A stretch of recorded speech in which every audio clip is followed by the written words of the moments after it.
Hello dear friends, तो कैसे हैं आप सभी।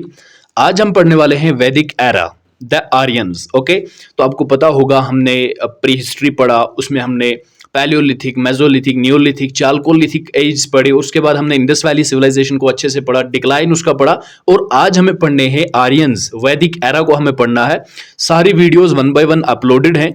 आप प्लेलिस्ट चेक करिए एक बार, एंशियंट इंडियन हिस्ट्री के नाम से प्लेलिस्ट मिल जाएगी, सारी वीडियोस आपको मिल जाएंगी। और अगर आपको यही नोट्स चाहिए हो तो आप मुझे इंस्टाग्राम पे फॉलो करके मैसेज कर सकते हैं, आपको ये हैंड रिटन नोट्स मिल जाएंगे। वैसे मैं सजेस्ट यही करूंगा कि आप अपने खुद के नोट्स बनाए, उससे क्या होता है कि आपको रिवीजन करने में बहुत हेल्प हो जाती है। Okay, so let's start our today's topic, Vedic era. तो आपको पता है, after the decline of Indus valley civilization there appeared new civilization which we call Vedic civilization. ठीक है, इंडस वैली सिविलाइजेशन की डिक्लाइन के बाद हमें आर्यन सिविलाइजेशन, एक नई तहजीब देखने को मिलती है। ठीक है, आर्यन सिविलाइजेशन जिसको हम कहते हैं, आर्यन इन संस्कृत कॉल्ड आर्या। ठीक है, means of good family. Sanskrit में आर्यन का मतलब आर्या है, जिसका मतलब होता है ऑफ गुड फैमिली, जो अच्छी फैमिली से बिलोंग करता हो, जो रॉयल फैमिली से बिलोंग करता हो। Okay, Arya literally means the man of noble character. Arya का लिटरल मीनिंग क्या है? मैन ऑफ नोबल कैरेक्टर, एक नोबल कैरेक्टर का शख्स, एक आला इखलाक का शख्स। Okay, where Aryans came from. अब हमें देखना है ना कि ये आर्यंस आए कहां से थे और कब आए थे। So, many scholars put forwarded the different theories, but most accepted and appreciated theory is Central Asian theory by Max Muller. तो कई सारे स्कॉलर्स आए, कई सारे हिस्टोरियंस आए, वो अपनी अपनी थेरीज देते रहे कि कुछ लोग कह रहे हैं कि ये यहाँ से आए, कुछ लोग कह रहे हैं कि वो वहाँ से आए। बट इनमें से सबसे जो एक्सेप्टेड है, माने जाने वाली और अप्रिशिएटेड थेरी जो है, दैट इज मैक्स मुलर की थेरी है, सेंट्रल एशियन थेरी। तो यहाँ से भी आपको ऑब्जेक्टिव बनता है, देखिए सेंट्रल एशियन थेरी किसने दी थी आर्यंस के रिगार्डिंग। तो आपको याद रहना चाहिए Max Muller. Okay, Max Muller ने क्या कहा था? Max Muller says that Aryans originally belong to central Asia and entered India through the north west passage around 1500 BC. तो यहाँ पे आपको टाइम भी याद रखना है कि कब आए थे।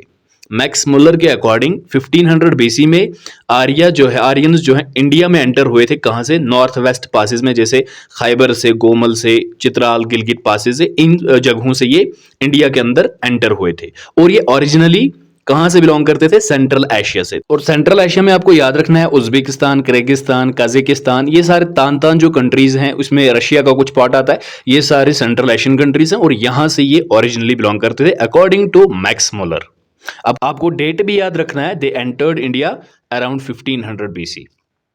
Aryans from central Asia and Russia were called as Indo Aryans.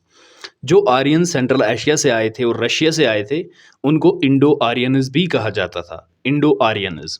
Aryans from Iran were called as Indo Iranian.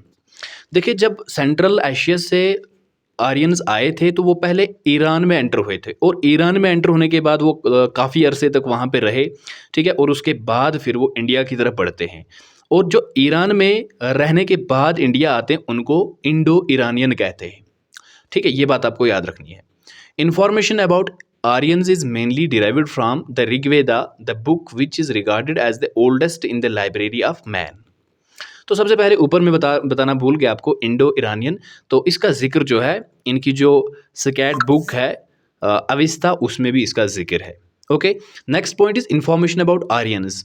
Aryans के बारे में इंफॉर्मेशन जो है वो कहाँ से मिलती है? हमें ऋग्वेदा से मिलती है, जो एक किताब जो जिसका माना जाता है कि ये ह्यूमन लाइब्रेरी में, इंसान की लाइब्रेरी में सबसे पुरानी बुक है। तो इस बुक से, ऋग्वेदा से, हमें आर्यंस की इंफॉर्मेशन मिलती है। Aryans were agricultural and semi nomadic people. ये भी आपको याद रखना है, आर्यंस जो थे वो एग्रीकल्चरल और सेमी नोमैडिक पीपल थे, मतलब वो खानाबदोश भी थे और वो एग्रीकल्चरलिस्ट्स भी थे, फार्मर्स भी थे। ओके गाइस, ये यहाँ तक हमारा इंट्रोडक्शन था आर्यंस के बारे में, वैदिक एज के बारे में। तो अब इस वैदिक एरा को हम डिवाइड करते हैं मेनली दो पार्ट्स में। नंबर फर्स्ट इज ऋग वैदिक, जिसको हम अर्ली वैदिक भी कहते हैं, and number second is later Vedic age. तो इन दोनों एज को हमें पढ़ना है, और टाइम लाइन मैंने आपको दे रखी है इनकी।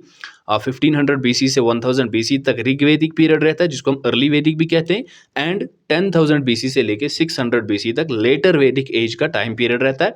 ये हमें अलग अलग से पढ़ने हैं। पहले हम ऋग्वेदिक, उसमें हमें सोसाइटी, उसमें हमें रिलीजियस लाइफ, पॉलिटिकल लाइफ और इकोनॉमिक लाइफ, ये जो 4 पोर्शन है, इनको हम अच्छे से पढ़ने के बाद फिर हम लेटर वैदिक एज को पढ़ेंगे। बस आपको क्या करना है, मुझे फॉलो करना है, सारी की सारी वीडियोस एक से लेके एंड तक अच्छे से देखनी है और नोट्स साथ में बनाने। और अगर आप यही नोट्स चाहते हो तो मुझे इंस्टाग्राम पे फॉलो करके मैसेज कर दीजिए, आपको ये hand written notes as such मिल जाएंगे।